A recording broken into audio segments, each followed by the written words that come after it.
جو ذکر جس کو کہا جا رہا ہے اللہ تعالیٰ کی یاد، یہ صرف سبحان اللہ الحمدللہ کہہ لینا ہی نہیں ہے، بے شک وہ ذکر کا ایک بہت بڑا فرض ہے،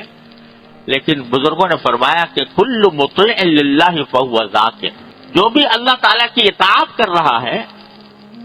اللہ تعالیٰ کے فرما برداری میں زندگی گزار رہا ہے، وہ ذاکر ہے، وہ ذکر کر رہا ہے، وہ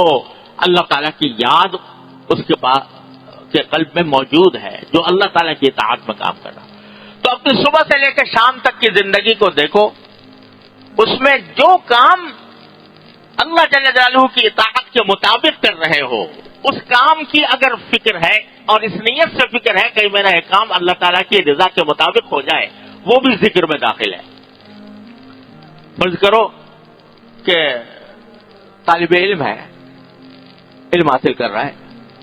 اللہ تعالیٰ نیت درست فرمائے علم حاصل کرنے کے اندر، اور علم حاصل کر رہا ہو اس وجہ سے کہ اللہ تبارک و تعالیٰ نے علم کی فضیلت رکھی ہے، اس لیے حاصل کر رہا ہو، اس لیے حاصل کر رہا ہو کہ علم کو حاصل کر کے میں اللہ تعالیٰ کی رضا کے کام کروں گا، اس لیے علم حاصل کر رہا ہو کہ میں اس کے ذریعے خدمت کروں گا، خدمت خلق انجام دوں گا، تو وہ علم جو ہے یہ بھی ایک عبادت کا ایک شعبہ ہے۔ اگر اس کی سوچ ہے کہ یہ مسئلہ میں کس طرح حل کروں یا میں اس مسئلے کو کس طرح سمجھوں، اس کے خم و پیش میں آدمی اگر الجھ رہا ہے تو وہ بھی ذاکر ہے، وہ بھی ذکر ہے۔ وہ بھی اگر سبق یاد کر رہا ہے کوئی آدمی اس اور نیت علم میں درست ہے تو سبق یاد کرنا یہ بھی ذکر ہے۔ اگر کوئی پڑھا رہا ہے اور پڑھانے کے لیے اس کے دل میں نیت یہ ہے کہ میں تاکہ لوگوں کی خدمت کروں، ان تک علم پہنچاؤں، اور وہ پڑھانے کے لیے سوچ رہا ہے کہ میں کس طرح یہ بات طالب علموں کے ذہن میں اتاروں، تو یہ سوچ بھی ذکر میں داخل ہے۔ آپ سے ملنے آ گئے مہمان، ملنے کے لیے آ گئے، تو آپ کا اس سے بات کرنا بس صرف اتنی بات ہے کہ زاویہ نگاہ کو تھوڑا سا بدل لو۔ اگر موجودہ حالت میں مہمان آتا ہے تو بھائی سوچا ہے تھوڑی دیر ان کے ساتھ وقت گزرے گا، اچھا وقت گزرے گا، اگر من پسند آدمی ہے تو ذرا مجلس جمے گی، کچھ گپ شپ ہوگی، اس یہ خیال آ جاتا ہے۔ لیکن اگر اسی کو یہ خیال یہ کر لو کہ جب کوئی مہمان آئے تو مہمان کا اکرام، یہ بھی در حقیقت نبی کریم سرور عالم صلی اللہ علیہ وسلم کی تعلیم ہے، اور حدیث میں فرمایا گیا کہ اگر اپنے کسی بھائی سے خندہ پیشانی سے ملو تو یہ بھی صدقہ ہے، تو میں ان سے اس لیے ملوں گا کہ یہ میرا مہمان آیا ہے، اور سنت یہ ہے کہ مہمان کا اکرام کرنا چاہیے، اور میں اس سے خندہ پیشانی سے ملوں گا اس لیے کہ یہ صدقہ ہوتا ہے۔ اس نیت کے ساتھ یہ کام کرو، ذہن کو اس طرف لگا لو، ذہن کو اس طرف متوجہ کر لو، تو یہ بھی ذکر ہے۔ غرض صبح سے لے کر شام تک کی زندگی کا کوئی عمل ایسا نہیں ہے کہ جس میں اپنی سوچ کے رخ کو تھوڑا سا بدل کر اس کو ذکر نہ بنایا جا سکے، وہ اللہ تعالیٰ کا ذکر میں شامل ہو جائے۔ کل مطیع للہ فہو ذاکر۔ آپ کہیں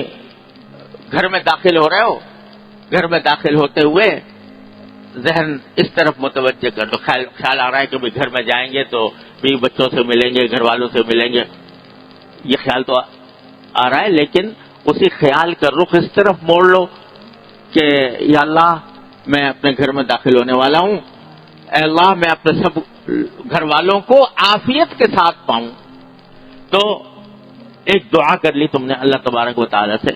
اسی لیے حدیث میں رسول کریم صلی اللہ علیہ وسلم نے دعا تلقین فرمائی، اللہم انی اسألک خیر المولج وخیر المخرج، بسم اللہ ولجنا وبسمہ خرجنا، کہ اللہ جب میں داخل ہو رہا ہوں تو میں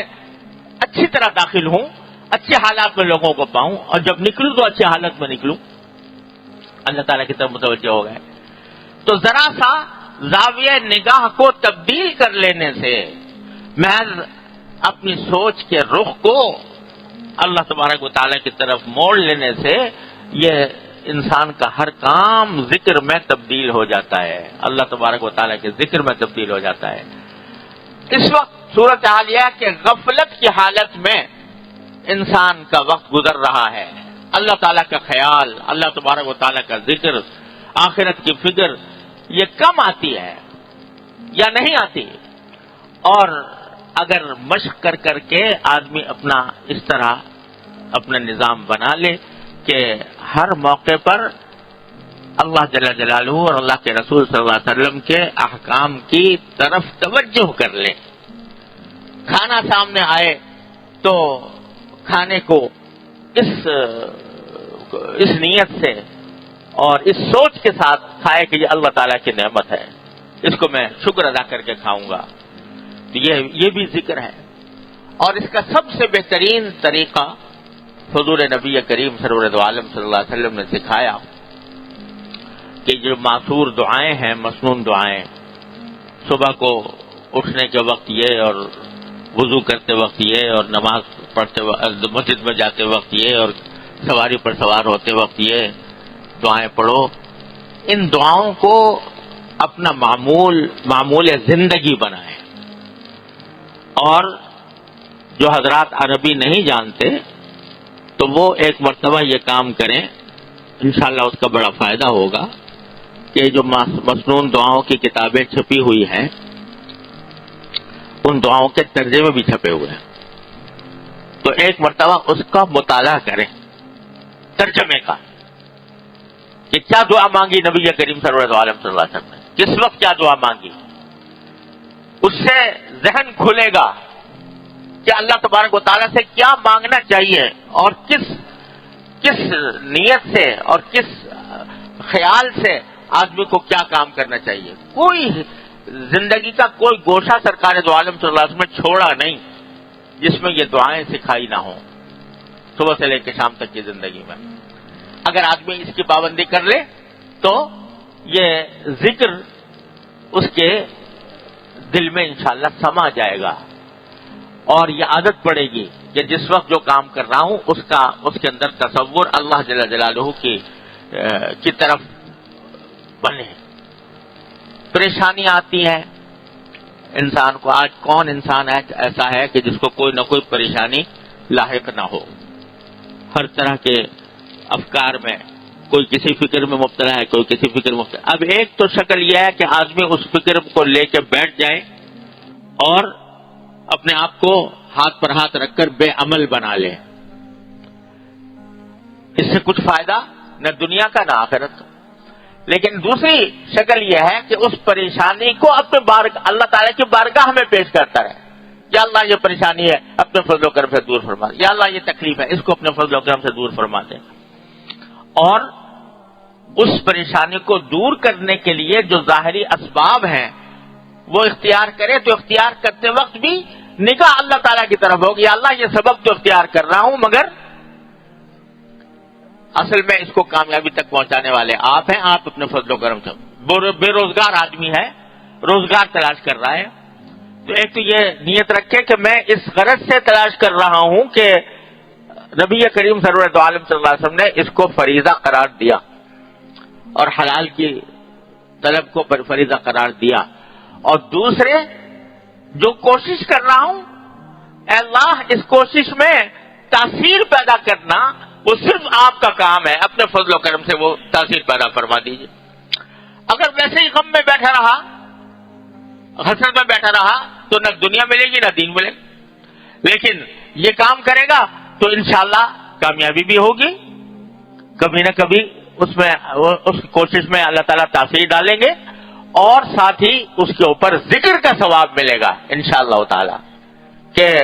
اللہ تعالیٰ کو اس نے یاد کیا اور اپنی تدبیر پر بھروسہ کرنے کے بجائے اللہ جل جلالہ کی کہ تاثیر کے اوپر بھروسہ کیا کہ وہ تاثیر پیدا کرنے والے۔ بیماری آ گئی تو بیماری جو ہے یہ بھی اللہ تعالیٰ کی مشیت سے ہے،